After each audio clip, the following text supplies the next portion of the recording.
Hi, I'm Shelley. Today I'd like to talk about curiosity. Not resolution, but curiosity.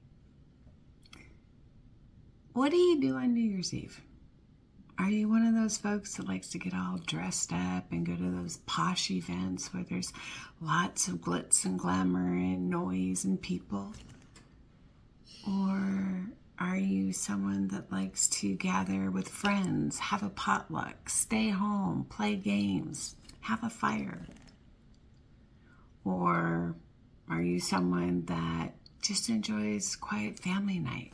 Maybe you're watching movies, having popcorn, drinking root beer floats, playing games. Or are you like me? I prefer solitude. New Year's Eve has always been a reflective time for me and not necessarily celebratory. For a long time, I thought there was something wrong with me and that I was weird because I didn't want to go out and party and I didn't want to go be loud and obnoxious. I like to be quiet. I like to reflect on the year that's passing. I like to remember the adventures, good, bad, ugly. What did I learn? How have I applied what I learned? Is there anything that I did that I do not want to repeat? Lots. I tend to remember those people that made an impact in my life that many of them are no longer with me. But their influence, their gifts stay with me.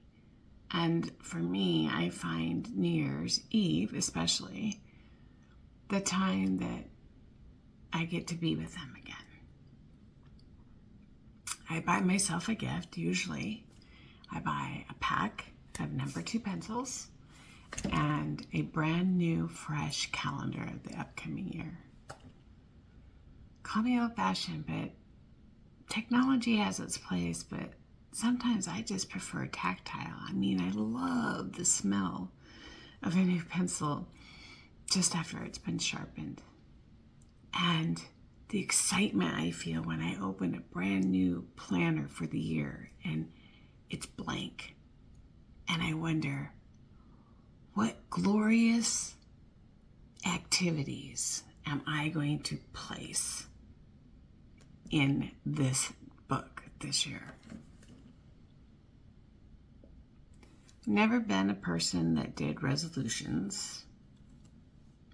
I tend to resolve issues or judgment or bad judgment as I go along.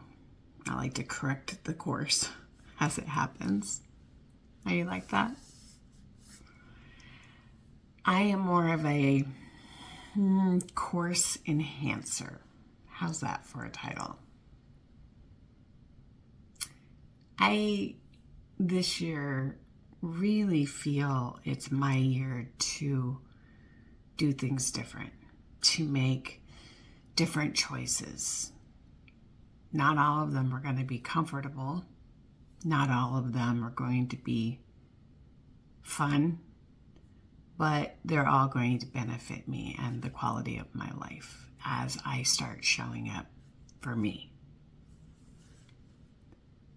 I want to do at least one new adventure a month, whether it's finding a new secondhand store, reading a book of an author I've never read before, creating a meal that I've never tried to cook. And I think I'm looking forward to it. I've always been too busy, like I've shared in the past. Hobbies and playing were never part of my repertoire. And then I wanted to make room in my life this year to learn 3 new activities, 3 new skills, and I want to do some travel. I'm not one to travel alone. I've always had fear, and fear has always dictated my thoughts, followed by my actions, and I don't want to do that anymore. So every day is a conscious effort to do it differently. I had a interesting opportunity. A friend of mine who I've known for many years, and we're close, but we're not super close. She belongs to a travel group, and they travel all over the world, and they have a great time, and I hear about her adventures, and I think, oh gosh, wouldn't that be wonderful if I could do that? And anyway, blah, blah, blah. She calls me out of the blue, and she said that they had this upcoming trip in May of this year, and one of the group people can't make it, which left an opening, and she wanted to know if I wanted to join them.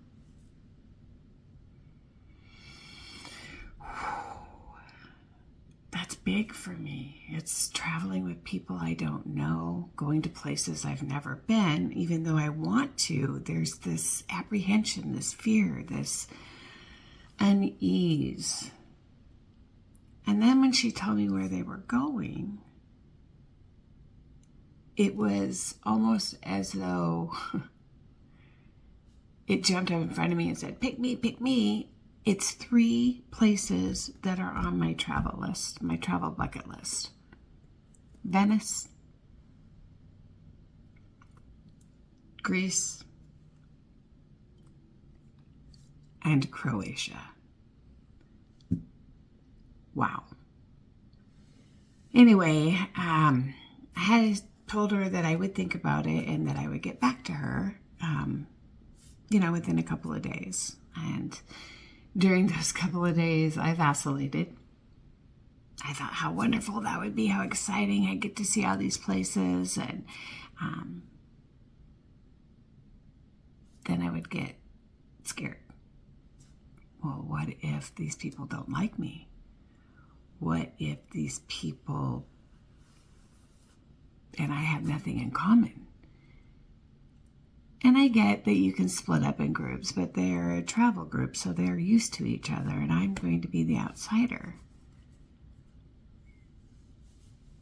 So it brought up fitting in, belonging, all the things that have been rambling in my brain for the last couple of months.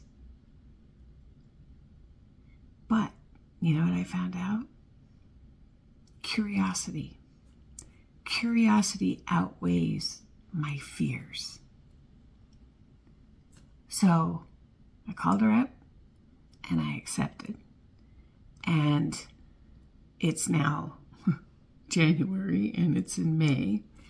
And they do things a bit different than I do. I like to have everything paid for and everything, all my ducks in a row long before it's time to travel. It makes me feel more comfortable. Maybe it's my control. Probably is my control. But I haven't heard from her. So I called her and I said, hey, what's going on with the tour? Are we booked? Who do I pay? And what about airfare? And she says, oh, they're taking care of all that. And she sounded so resolute, so comfortable with it.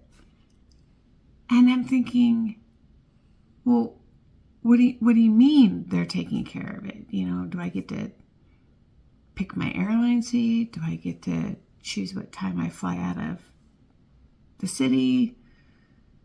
And she goes, oh, they'll take care of it all. Don't worry about it. Well, I am worrying about it. I don't know if I'm worrying about it. I'm uneasy about it. Allowing another person to take care of me or my vacation. it just doesn't feel normal. It feels foreign. But I'm going to go with it. I said yes because curiosity overwhelmed the fear, and I'm excited.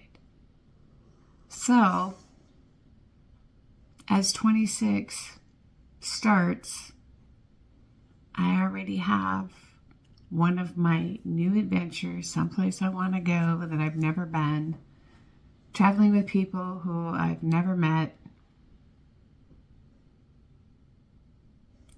I'm going to be okay. And I'm finding that as I choose different ways to walk through this next chapter of my life, it gets different. So, what do you got planned for the next 365 days? I'd love to hear. Take care, and I'll see you next time.